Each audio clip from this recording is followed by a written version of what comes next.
News, travel and weather where you are.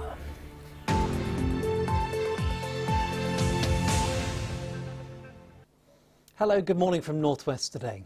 The government's announced paediatric first aid training will be made compulsory for newly qualified nursery staff following a campaign by a Stockport family. The parents of Millie Thompson have been calling for a change in the law since Millie died after choking at a nursery more than 2 years ago. The campaign's been highlighted in the Commons by their local MP. It's not just the same as first aid, it is pretty specialist. You're dealing with very small children in these cases, and I think it will be a load off the minds of parents who probably previously thought that there was a requirement for staff to be adequately trained in the first place. The senior police officer in charge of the day of the Hillsborough disaster, who yesterday admitted lying, will continue to be questioned at the inquests.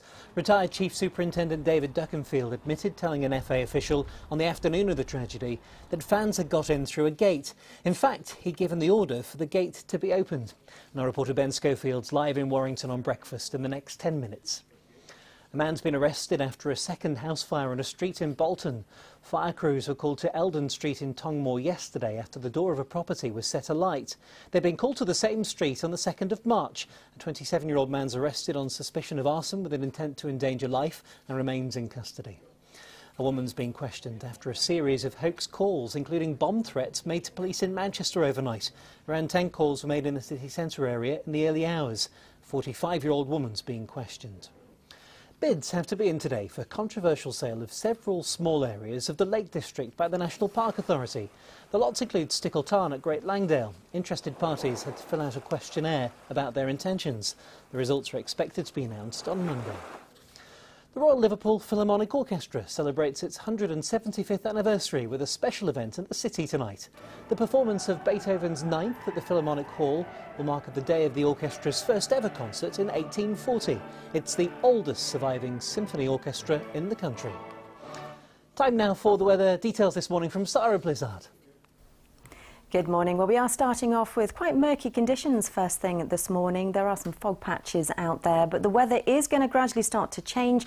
We've got a deep area of low pressure, which is going to increase the winds through the morning and also push through a band of rain gradually as we head into the afternoon. It will lift any fog that's present at the moment, and we might still see a little bit of brightness initially, but as soon as that rain band starts to come in, the blustery conditions return as well with quite a strong wind. But it is actually still mild out there. The temperatures reaching a maximum today of 13 Celsius. We are gradually going to start to see colder conditions coming in as the rain band also starts to work its way eastwards over the Pennines. It could convert to snow as well, so difficult driving conditions. And the nighttime temperature in the region of 3 or 4 Celsius. Colder conditions returning as we approach the weekend, and although we've got high pressure building in from the east, it will keep us cloudy at times. Not looking too good then, is it? On the roads this morning, I have no major problems to tell you about, but there are some delays on Northern Rail trains between Manchester Piccadilly and Crewe. That's due to signalling problems at Cheadle-Hulme. That's it from me for now. I'm back again with another update just after 8:25. Until then, do have a very good morning. Goodbye.